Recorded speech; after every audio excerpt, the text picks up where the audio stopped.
Okay. Dacher Keltner, welcome back to Shrink Wrap Radio. It's good to be with you, David.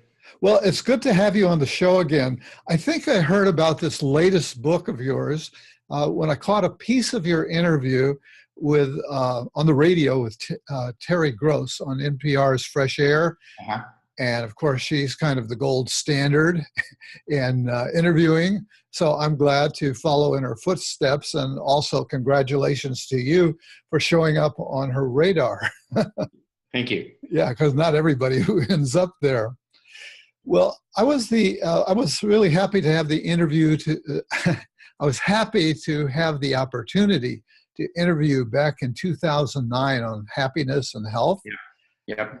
And that particular interview was pretty much in the context of positive psychology, Yeah. which was just kind of coming on strong at that time. And your new book, The Power of Paradox, that's the new title, How We Can Gain and Lose Influence.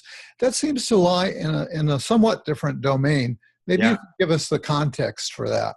Sure. Well, David, for the past 25 years, I've really studied two different things with science. Oh. And the first is happiness and health, like you say. Okay.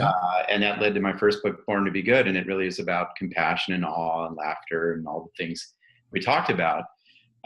But, just as importantly, and in some sense more timely today, I've long been interested in hierarchy and rank and what happens to the human being when they come from a lower class background, like the people that I grew up around, or why does power turn us into what looks like sociopaths and make us abuse the very privileges that come with power?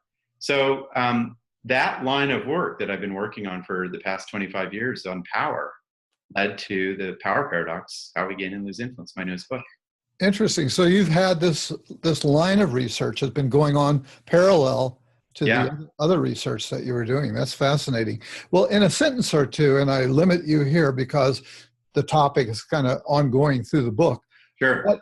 In a sentence or two, what is the paradox that you refer to in relation to power? Yeah, it's so striking. The power paradox is that we gain power in almost every imaginable group by advancing the interests of other people through empathy and generosity and things like that. Okay. But once we feel powerful, we lose those very skills that got us power in the first place, and we behave in impulsive, often cruel ways. Yeah, as the old saying goes, absolute power corrupts absolutely.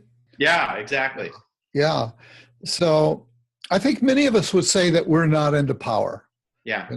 A lot of people would say that. But you say that power is about making a difference in the world, which I don't think that's what immediately comes to mind for most people. So tell us a bit about that. Yeah, thanks for asking that, David. I mean, in a way, that's one of the most important projects of the Power Paradox, this book, is that, we've long thought of power as something that we want to avoid. And in fact, when I was a young person, I thought, well, the world would be better if there wasn't hierarchy, if there weren't power differences, or people didn't get interested in power. And I think that's because for several hundred years in Western and American history, power has largely been about, force and violence and so forth. But really the nature of power is changing, and we have to rethink what power is. And so in the Power Paradox, one of the first things I do is say, look, power used to be about force and coercion and Machiavellianism, but today it really is about making a difference in the world and lifting up other people's interests. And what I found really inspiring is just to encounter all these people in history who have really made profound differences through lifting up the interests of others. People like Thomas Clarkson, who wrote an essay about the abhorrent conditions of people on slave ships that led to the abolishing of slavery. So power is not just force, it's really about lifting up the interests of others. Okay. You made reference in the book to the philosopher Bertrand Russell, who I recall being enthusiastic about as an undergraduate. Yeah. And I think the conversation was about symmetry versus asymmetry in relation to power. Yeah. And I'm so glad you bring that up. I mean, Bertrand Russell was this great philosopher in the 20th century and did a lot for mathematical philosophy and how we know things, epistemology. And one of the, he has this really interesting essay on power that really inspired my entire thinking about powers, about making a difference in the world, where he said, there are asymmetrical forms of power, right? A fascist rules his citizens, his denizens, or what have you. And then there are symmetrical forms of power where we have balances of power. And what Russell said at the end of that essay is power is like energy in physics. It's just the basic medium in which we interact with others. And so what that tells us, David, is if you believe that power is just fundamental to our connections to other people, is when I parent my children, there are very clear power dynamics. When I'm dealing with my romantic partner or living with her or him, there are clear power dynamics. There are power dynamics at work. There are power in community. So we really have to kind of broaden our thinking about what power is. Okay. So you described 4 principles in relation to making a difference in the world and making a difference in our relations with other people. And maybe you can take us through those 4. I hope you have your book nearby. So. I don't. So I'm gonna grab my book while we talk. Okay. Yeah. So what I did in and forgive the motion here. Oh, this is great that you can carry it with you, and you could do some ethnographic research here. Yeah. So the first idea about power, or sort of that I take on in the power paradox, is what we've been talking about, David, which is that power isn't simply politics and finance, and it's really a condition or a quality of our relationships to all people. It's just part of every interaction. And so for what I try to do in the power paradox is say, look, there are kind of 4 or 5 big questions we can ask about power, and let me reduce those big questions to 4 scientific principles that come out of scientific study that help us understand power. And so I'll just sort of summarize these principles and just elaborate. The first 4 principles are about what is power, right? Is it money? Is it politics? Is it military force? And I try to broaden it out and say, look, principle 1, power is about altering the states of other people, right? If you're in a street, in a city, and you're kind and you assist somebody, you have an opportunity for influence there. You're altering the state of another person. Yeah, it's interesting that you use the word state. So you're talking about maybe how they're feeling, their emotions. Exactly. What they think about. How do we, look at the recent revolution in gender, how we think about gender, right? That is a very powerful development in human history. It's just this broadening and opening of our understanding of gender. And that really began with ideas, right? It's not money or force that led to that cultural change. It's altering the state, emotions, thoughts of other people. Then what I go on to say is, and it really is, the next 2 principles are really, look, don't think of power as just, things happening in politics or very rare circumstances. It is part of every interaction. You and I right here, when I go to meet with my students in an hour, and so on. And it's its power is found in everyday interactions, right? Just Right. these subtle social behaviors. I was really struck. I was at a conference about environmentalism, and the recycling movement in California, in many ways began with a trash collector saving stuff and then reusing it, right? He saw that people were throwing out a lot of stuff. It's just an everyday interaction. He starts saving this stuff and recycling it that led to this big social change. So power is part of every interaction and found in very subtle social behaviors or everyday social behaviors. And then the final principle in this set, principle 4, is the best way you get power is by empowering other people. It's by giving them opportunities. Yeah. So your thinking and the book really works on 2 levels. One is the interpersonal, day-to-day Right. experience of regular people. Yeah. And our ability to rise and influence with with them Yeah. in positive ways Yeah. mostly, and also the larger scale, the Yeah. societal level and the global level. You're also applying these ideas as much as possible to that level as well. Yeah, well, really keen reading, David. So, it's funny when I started studying power and I was reading political science and economics and hearing about politics and markets and capital, and that's what they thought power was. And I'd come home and I was parenting a 4-year-old and a 2-year-old. Those felt like power dynamics, right? As Yeah. it would tell you. And I'm like, we don't have a theory of power that helps us make sense of the personal side to it. And that's why I did these studies of how power is face to face and found in everyday interaction. So yeah, very personal. But then I do believe that a lot of the principles in the power paradox not only apply to your friendship or your marriage or your work life, but also, international at the international level. What is the stature of the United States in international politics? Why is Donald Trump falling so precipitously in the polls, right? So I think these principles apply at multiple levels of analysis.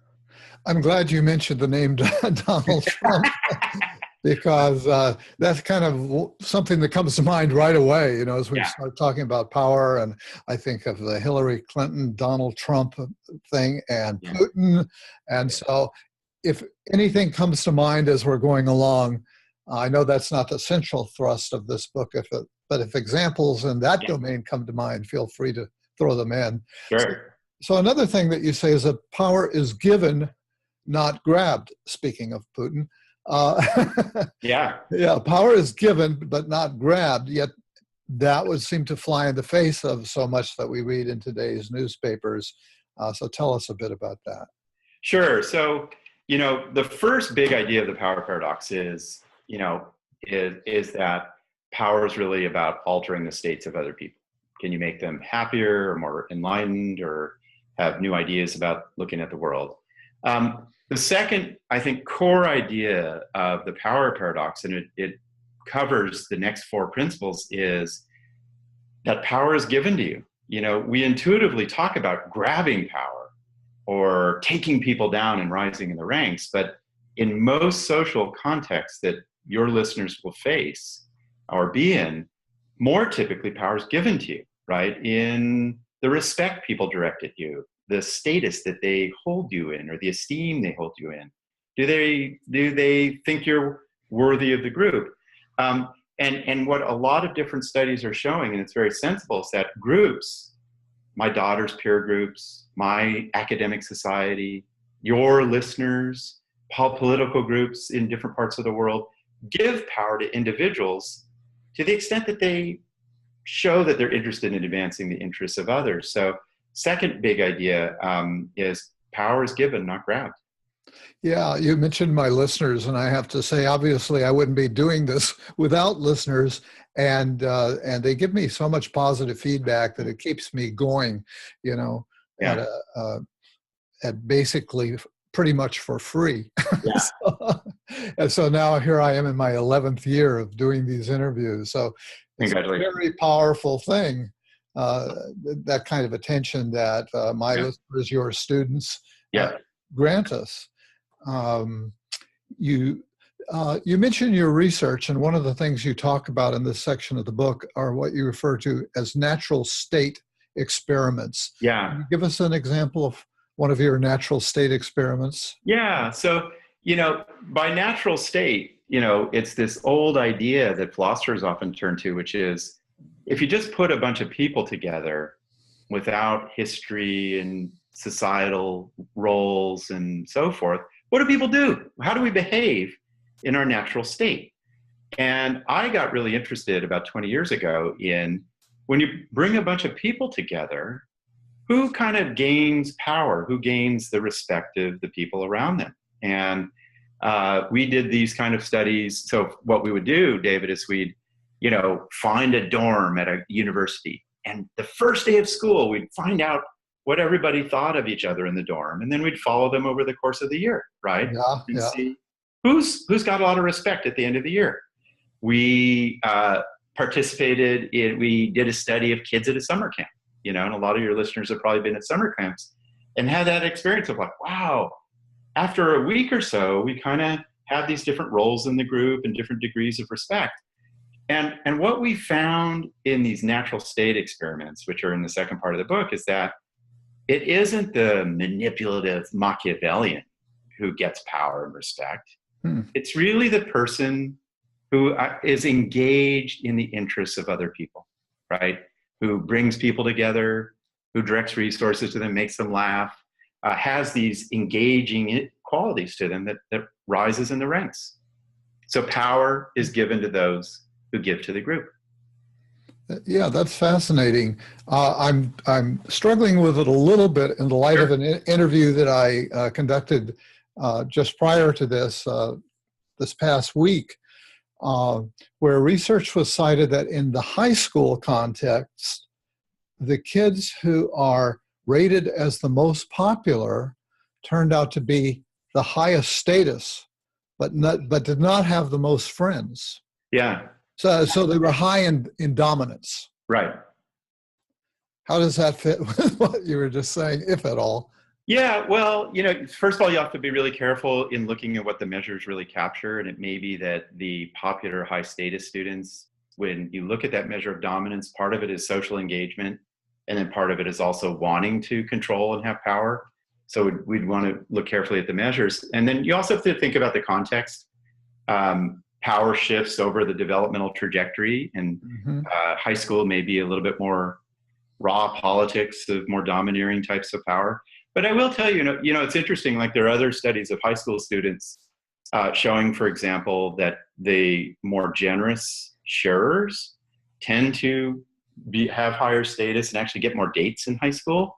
So, they're often conflicting findings that we have to pull together in a sort of synthetic way. But in general, across about 70 or 80 of these natural state kinds of experiments, it really is the socially engaged, energetic, sort of more open, sharing person that rises in social hierarchies. Okay. You've got 4 principles that you list in relation to power not being grabbed, but given. Yeah. I've got them in front of me, so you won't have to go to your book, and I'll just run through them quickly. Yeah. Well, the first one is of particular interest is advancing the greater good. Yeah. And you are the director of a center. Maybe we'll talk about it if we have time at the end, but you're a director of a center called the Greater Good Center. Yeah.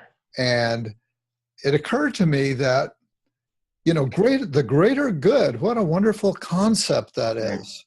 And it's not a concept, it's not a phrase. I know I heard the phrase before the Greater Good Center came, but not very often. I think some of the older philosophers referred to that idea. Exactly right. But it doesn't come up in everyday conversation. I don't hear our politicians talking about it as much as I think they should. I agree.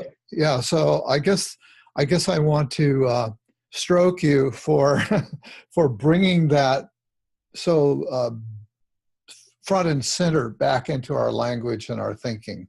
Thank you. So I really like that. Yeah. And, so you also talk about reputations influencing a person's power, their status and esteem, and a negative thing that you mention is that people will gain status actually if they sort of punish efforts at undermining the greater good. Yeah. And particularly negative gossip. Yeah. But somewhere else, interestingly, you talk about that you're not sort of wholesale against gossip. You say that gossip actually plays an important role in our social life. Yeah, as we're seeing with Donald Trump, right? I mean, Trump has engaged in all kinds of unethical behaviors and wildly inappropriate behaviors, not only in the public eye, but in every imaginable context. And as a culture, we're seeing the media and other Republicans resorting to taking down his character through, media portrayals and gossip and critiques and so forth. Well, the core idea here, David, is this idea of how is power given to you, right? Mm-hmm. And Well, it's really, and it really began in my thinking about this question of how groups give power to individuals, began, like you nicely observed, in this old concept of the greater good. And the concept of the greater good is the idea, and I think it is almost unique. Well, it's very powerful in the human species for certain. Is it comes out of 18th and 17th century Enlightenment philosophy in the United Kingdom, which had this idea that the actions that we can engage in that are the virtuous actions are things that we do that lift up the welfare of the most people possible, right? Yeah. So if you do a show and it lifts up the spirits and predilections of tens of thousands of people, that has a higher, greater good score, if you will. Sure. And it turns out we tend in our social groups to give status, to give power to people who engage in these kinds of actions, right, that lift up the welfare of many.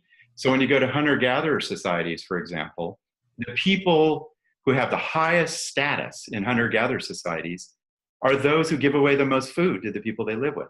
Hmm. I mean, it's amazing. So the most generous have the greatest power in hunter-gatherer societies. You find that in different kinds of studies with other human groups. And so that led to this idea that, it's really when we honor the interests of as many people as possible, we'll rise in social power. Yeah. And you emphasize such things as empathy, giving, expressing gratitude, and telling stories that unite. That's kind of an interesting one, telling stories that unite. And again, I'm thinking of the opposite in terms of Donald Trump. Yeah, he's telling stories, but they certainly are not stories that tend to unite. Yeah, and it's so amazing, David, when you look at people who rise to power. And I'm talking about in hunter-gatherer societies, presidents of the United States, people at work, kids in schools, people who are members of a spiritual group. They tend to have these qualities, right? They share really well. They empathize. They're spectacular listeners. So, one of the things that commentators on Abraham Lincoln observed was he was just a gifted genius at listening to common people. And that was the core of his power. They tell stories that unite. And I'm so glad you brought that up, which is in many ways, political elections are about who has the narrative, right? Is it going to be Trump or Clinton that unites the most Americans in a sense of common cause? And that's, I think, why Trump is failing so spectacularly right now.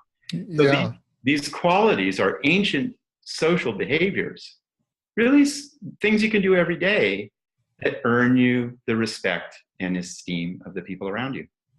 Yeah, I think we know that stories are so important, that narrative we're kind of wired to respond to narrative and to value it. And I'm thinking of in election campaigns, they talk about, as you say, getting control of the narrative. Yep. There's the spin doctors and political campaigns, and in corporate life, something comes out that's negative for a company, and right away they've got somebody there to try to spin it, which really just affirms the importance of the story and what that story is saying to the larger group. How people will hear it will greatly affect their perception.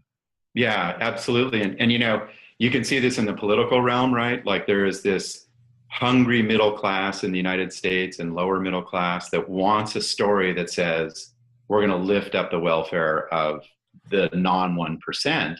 We did these studies, David, like we would study social groups of people joking around with each other, and we had them tell funny stories about each other, the members of their group.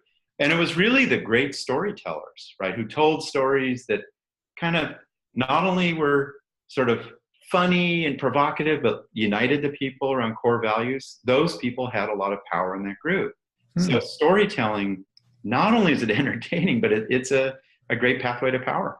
Yeah. And I think about some of the people that I have valued most as personal friends. Yep. A lot of it had to do with storytelling, both, they would tell their story, and if they were a good storyteller, that's the kind of person I'm drawn to.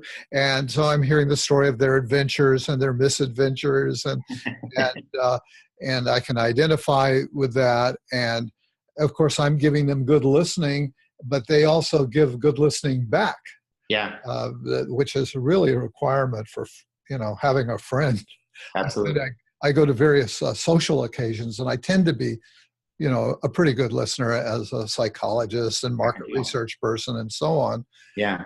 And so a lot of people are really happy in a cocktail party or something to tell me their story, but they don't turn it around. They say, well, tell me about you. I rarely run into that. I don't know what your experience has been, but we need more people like that. I agree. And our culture needs these stories that are about uniting our collectives, right? And it's a hungry time for that kind of part of our culture. I agree. Yeah. And I'm thinking of narrative therapy too, that there's a whole approach to therapy, to the healing of the psyche, if you will, that's based on construction of a story that makes good sense of one's life.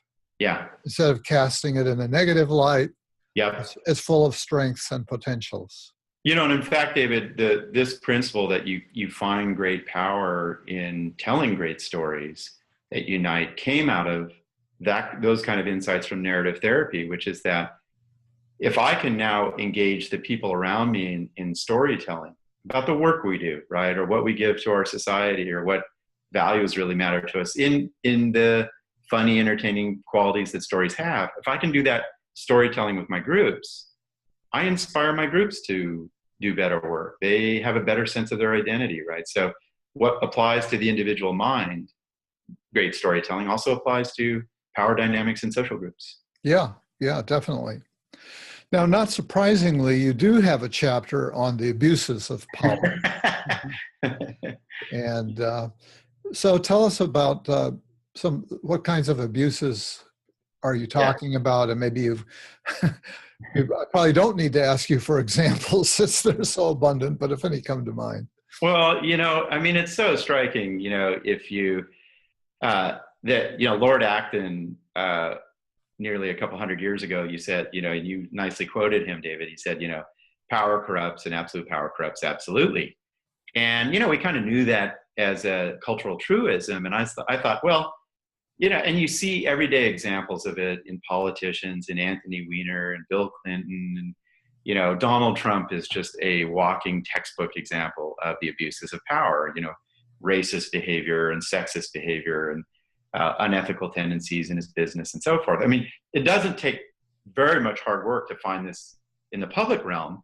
But what my lab was interested in is, can you find abuses of power? Does just feeling powerful for any of us, right? For me, does it make me act in unethical and problematic ways? And the definitive answer is yes, right? So, just to show a couple of experiments, we find, for example, that power, feeling powerful, or feeling above people, produces compassion deficits. You stop caring about other people. In one study, we brought really wealthy people to the lab, less wealthy people. They saw as a sort of a version of our power, or a way of studying power.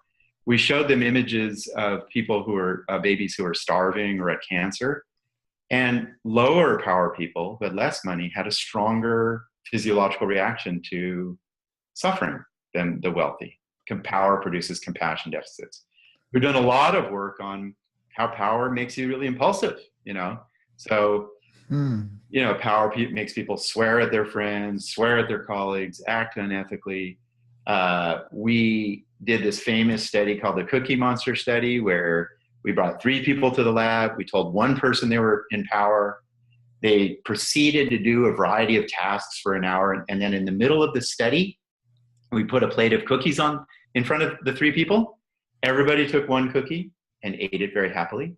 We had one last cookie on the plate, and we were wondering who would take that cookie. Yeah. It was the high power person who took the cookie. We studied how they ate, and the high power person was more likely to eat with their mouths open, lips smacking, cookie crumbs falling all over their sweater. So, everywhere you look. Sounds like an additional show of their power and disregard for how they're seen, Totally. other than these signs of power. And I'm now picturing primates. Yeah. And I know you talk about some primate things in your book. Yeah, I mean, a lot of this came out of sort of looking at Frans de Waal's work and other people studying the social hierarchies in primates. And one of the laws of non-human primates is if you're the dominant alpha female or male, you get most of the goods in that group, right? You get more food, you get first access to food, your kids do better, you have more sex, you just get to behave how you want to behave and express the impulses you want to express. And I started to look at those findings and think, wow, that sounds a lot like human societies. Yeah, really. So it wasn't that hard to document that, regrettably, power corrupts, and often absolutely. What about bosses? Have you studied bosses at all? Because we could be talking about bosses in this context. Yeah, one of the really great things is, as we started to do this work on power, for the last 15 years, other researchers started to ask these kinds of questions. And so Christine Porath, who was at USC, did a lot of work on bosses. And, David, it's not a pretty picture, which is that in, I think, about 20 different organizations that she studied, if you want to know who swears at other people, who interrupts them, who stops paying attention to them, who leaves a mess on a table and expects them to clean up, 3 out of 4 times those rude, uncivil behaviors are produced by bosses and managers. So it's the same thing. Once I have power as a manager, I tend to forget my more ethical tendencies. Yeah, and somehow that's not surprising to hear that. So you talk about deficits of empathy. Self-serving impulsivity. You just spoke about the impulsivity involved. There was another thought that went through my mind and I've just lost it. I can't remember what it was. Maybe it'll come back. Incivility and disrespect. Yep. Exceptionalism. Talk to us a bit about narratives of exceptionalism. You cite as a form of power corruption, I guess. Yeah, this one, in a way, you could think of this in a sense as one of the most insidious abuses of power, right? Is these narratives of exceptionalism. So we know from hunter-gatherers, from a lot of different evidence, that people are pretty egalitarian. Humans are a more egalitarian species. In hunter-gatherer societies, we tend to share prolifically, and there are fairly equal conditions in terms of resources. If in studies of over 20 different countries, when people have a resource, they'll share about 40% with a stranger. That's our default tendency. But in the past 12 to 15,000 years, a lot of archaeological data suggests we've moved towards greater hierarchies, right? To the point where, what Bernie Sanders talked about, which is today we have such a really profound hierarchy in the United States in terms of economic capital and educational opportunity and the like. And that rubs us the wrong way, inequality. And what happens is people in positions of power, to justify their elevated positions, will start to tell stories I call narratives of exceptionalism, that instead of uniting people, they separate people, they divide people, they privilege the people at the top compared to the people at the bottom. Stories like in the Victorian era, the Victorian English were the superior culture or race, and genetically different and more superior than other cultures. Stories like in the United States, only 100 years ago, there was a eugenics society that really felt that white people were superior to other people of other ethnicities. I even think that these narratives of exceptionalism apply to gender biases, right? Well, women can't lead. They don't have that leadership stuff, which turns out not to have any scientific validity. So our society is always telling these stories especially coming from people at the top, about how special people at the top are. And I wrote that part of this chapter to really take those stories on and say, they're just a bias, right? And they need to be challenged. Yeah. You know, speaking of stories that unite, something that just popped into my mind is I've been watching the Olympics. And part of the reason why I like it, why I watch it, is there's such an uplifting narrative around it. Yeah. Even in the context of people who are competing with one another, but the overall story of it being that, hey, we're all humankind and here we are together, and we hear about stories of athletes who become friends across country and ethnic borders. Yeah. And that's just one of the most inspiring things that we have going. My wife remarked just this morning, I'm going to be sorry when the Olympics are over. Yeah. Well, then that's your job, David, is to tell more of these stories. You know, I mean, when you look at the most inspiring movements of social change, they're very often revolve around stories that unite, right? Abraham Lincoln's work during the Civil War, the free speech movement and the civil rights movement, the more recent gender equality movement, are all in a way centering on this idea that we all have this common humanity. And once you bring that into focus in historically specific ways, you have a chance to influence. Yeah, yeah. And that idea that I lost a while back, it came back to me. Good. I wanted to ask you, somewhere in the book you talk about the science of power in a way that suggests that you're not the only person researching this. Yeah. Is there, in fact, is this an emerging field within, you're a social psychologist, is this emerging particularly within social psychology, or what's You know, it's so interesting, David. I began this work 25 years ago. I actually was really interested in shame, you know, and why I was studying shame in my work on emotion coming out of my involvement with Paul Ekman. And shame, when I saw people experiencing and expressing shame, you know, 25 years ago, it looked like a state of submissiveness, right? Of just weakness and humiliation, not surprisingly. And we didn't have a social psychological theory of what does that feel like? What's running through your thought patterns, right? What does submissiveness do to my social behavior or my nervous system? And so we wrote a paper now 13 years old, coming out of that work on the social psychological study of power. That's at the heart of this book, The Power Paradox.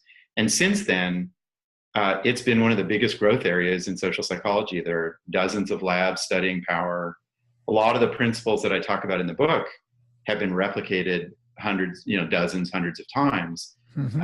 So it is a very robust area of inquiry, is to think about what does power do to the human psyche? Yeah. Well, it's amazing that given that there's so many areas that it touches upon. I've got your book here, which I'm holding up to the camera. It's a relatively thin book, although it's packed with a lot of good research examples and examples from your own life. That must have been fairly challenging to figure out how to prune this big field down in a way, communicate in a compact fashion like this. Well, the original version was twice as long, and my editor did some very spectacular work. Okay. Now, you seem to have a very positive view of human nature. Yeah. And some might accuse you of being naive or wearing rose-colored glasses. Yeah. But I note that the New York Times reported that neither Hillary Clinton nor Donald Trump campaign have focused on the 49 million people in this country who live in poverty. Yeah. And interestingly, that's a big part of your focus with the chapter on powerlessness. Yeah. So I say Dacher Keltner for president. Thank you. Although I was born in Mexico, so I can't. Well, I think maybe being born in Mexico, and there was another neighborhood that you talk about that you grew up in, where people were poor. Yeah. And that seems to have really conditioned you to be sensitive to that dimension. Yeah, David, thanks for bringing that up. So, when you write a book, you're very often searching for it. In a way, it's a personal inquiry, right? And you're thinking, why did I do this 25 years of science? why am I writing this book right now, getting up at 5 a.m? And, it was really interesting. I kept thinking back to this neighborhood, this experience that I had in my personal life, which is that I was living in the late 60s in Laurel Canyon, Los Angeles. My mom was getting her PhD. And then she got her first job at Sacramento State University as a professor. And my mom and dad moved us to this rural town in the Sierra Nevada, where it was in one of the poorest counties of California. And we were in the poorest town in the poorest county of California. And we moved from a middle-class neighborhood with good schools to a neighborhood of poverty, right? And I'm forever grateful for that unusual experience. The neighborhood had this warmth about it, this altruism, you could show up at anybody's dinner table and there was a plate for you, right? And we ended up studying in our lab how the poor share more of what they have than the very wealthy, than the one percenters. Yeah, I've heard people tell stories of going to another country where there was a lot of poverty, right? And but the people would insist that this traveler share food with them. Yeah, it's a great example. I hadn't thought of that. But the other thing that struck me, David, is, and it really is, it was really astonishing. I was thinking about all, the people on the road that I grew up on, KO Drive, and I write about it, person by person.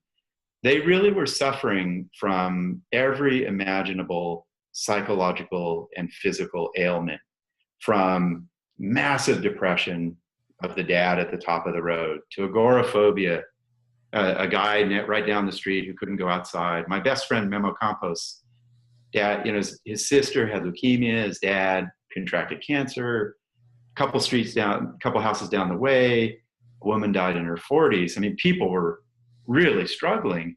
And we did, at the time I couldn't make sense of it. And now, 25 years into the science of power, we know that powerlessness, if I don't feel like I have a chance at school, if I feel like I'm the target of racist police or sexist bosses, it activates powerless regions of the nervous system, the stress response, cortisol, inflammation, your problematic immune response, that literally makes it hard to think and starts to shorten your life.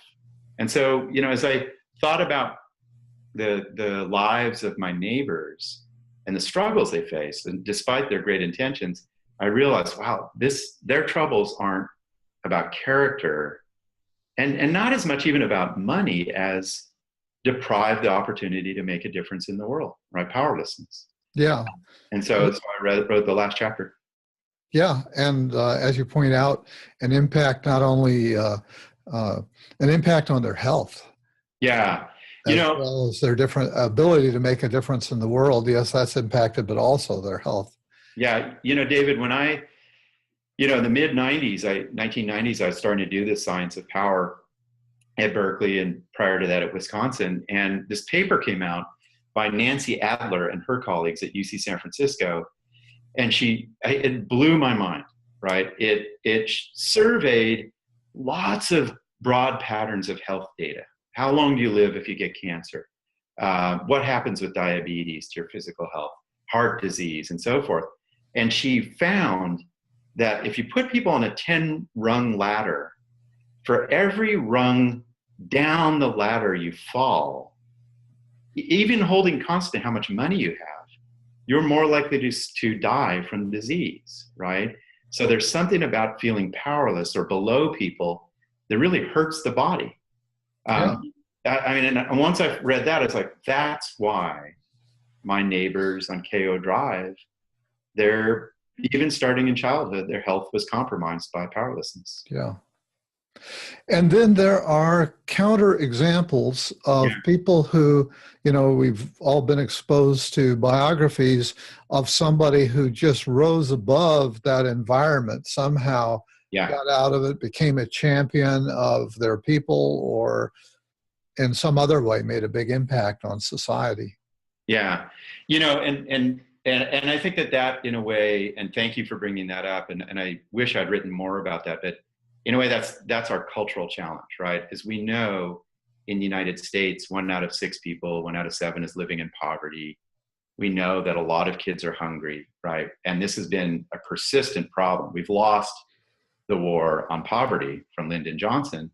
And so we have to think culturally about what allows people to rise despite those conditions. My neighbor, Guillermo Campos, who is my best friend, his family began poor and, from Mexico and a lot of barriers, but thanks to the University of California, he did really well. So we have to think very energetically right now about that. One of the reasons I write about in the power paradox is that we now know a child who is raised in poverty, because of these effects on the nervous system of sort of stress response, inflammation response, loses 6 to 10 years of life expectancy just by being raised in poverty. So we got to figure it out. Yeah.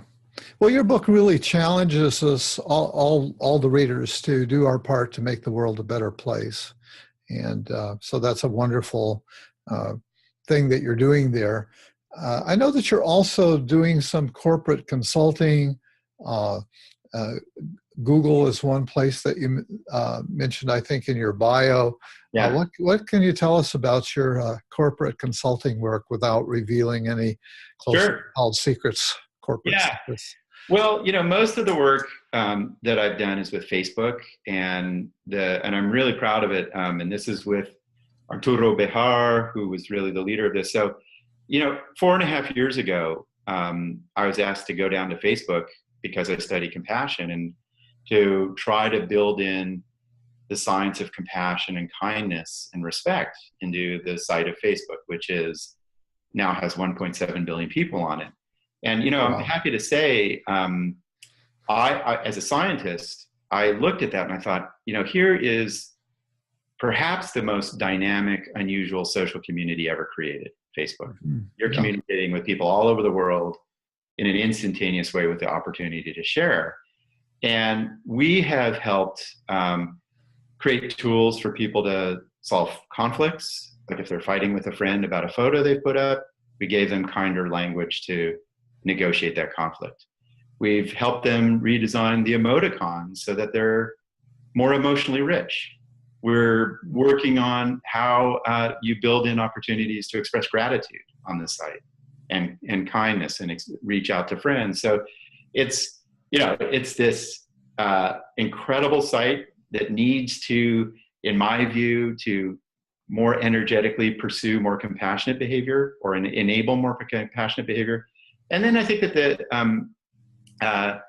the next step will be to hopefully see it as a means by which you can have greater access to educational tools or what have you to redress some of the issues of poverty we face.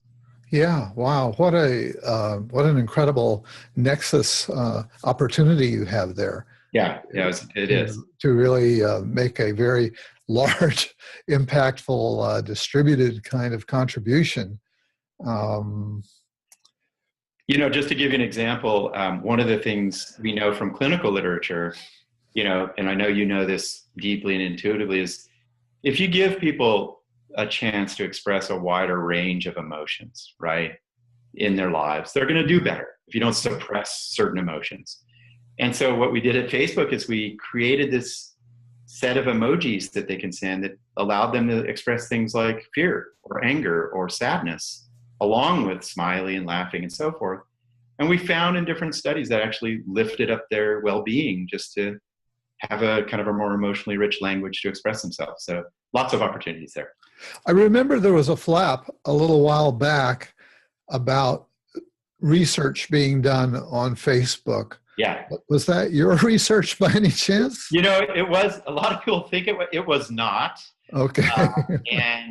And that was a justified flap because, all I help Facebook with is just taking the science of things like compassion and gratitude and empathy and using those principles for their design, right? So we actually don't do science, we just help them design things.